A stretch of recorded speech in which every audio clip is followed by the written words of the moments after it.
ওয়ালাইকুম, সবাই কেমন আছেন? আশা করি সবাই ভালো আছেন। আলহামদুলিল্লাহ আমিও ভালো আছি। হ্যাঁ বাবা, তুমি কি করো মা? ও তোমার বাবা যেভাবে গাড়ি পরিষ্কার করে তুমিও করো? হ্যাঁ, তোমার বাবা যে গাড়ি পরিষ্কার করে তুমিও করো?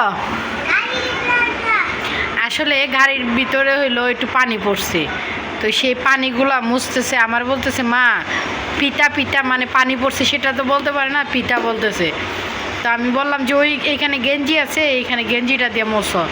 তো দেখেন সে কীভাবে নিখুঁতভাবে মুছতেছে, মনে হয় যে তারে কে শিখাইয়া দিছে আসলে। হ্যাঁ আচ্ছা ঠিক আছে, আসলে তারে কিছু শিখাইয়া দেওয়া লাগে না, সে নিজের ব্যক্তিগতভাবে সে অনেক কিছু করতে পারে। মাশাআল্লাহ, এত ছোট বয়সে সবাই দোয়া করবেন আমার সন্তানের জন্য।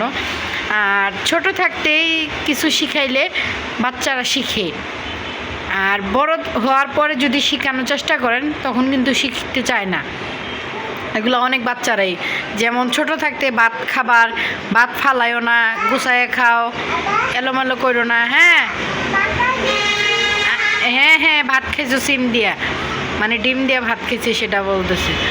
তো যাই হোক, আমার সন্তানের জন্য সবাই একটু দোয়া করবেন, মাশাআল্লাহ বলতে ভুলবেন না। দেখেন কিভাবে মুছতেছে।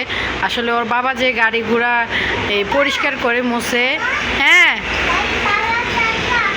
আচ্ছা ঠিক আছে,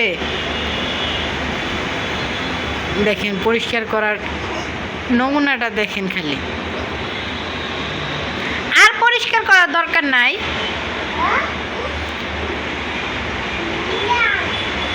কিছু কিছু মানুষের ছেলে মেলে দেখবেন বড় হয়ে গেছে কিন্তু শিক্ষার একটু অভাব, 10 বছর 15 বছর হয়ে গেছে, ভাত খাইতে পারে না, তারপরে হলো চলাফেরা করতে পারে না, এলোমেলো হয়ে চলে। আমার সাজিতে কিন্তু মাশাআল্লাহ দিলে এখনই গুছানো গাছানোভাবে চলাফেরা করতে পারে, সুন্দর করে ভাত খেয়েও মাশাআল্লাহ দিলে ভাত খেয়ে আবার একটা একটা করে উঠায় নিব, আবার ফালাইলে মারে দেখাই দিব মা এইটা এইটা। মাশাআল্লাহ বলবেন, সবাই বলবেন, আমার ছেলের জন্য দোয়া করবেন। রেখে দেই বাবা, টাটা বলো, টাটা।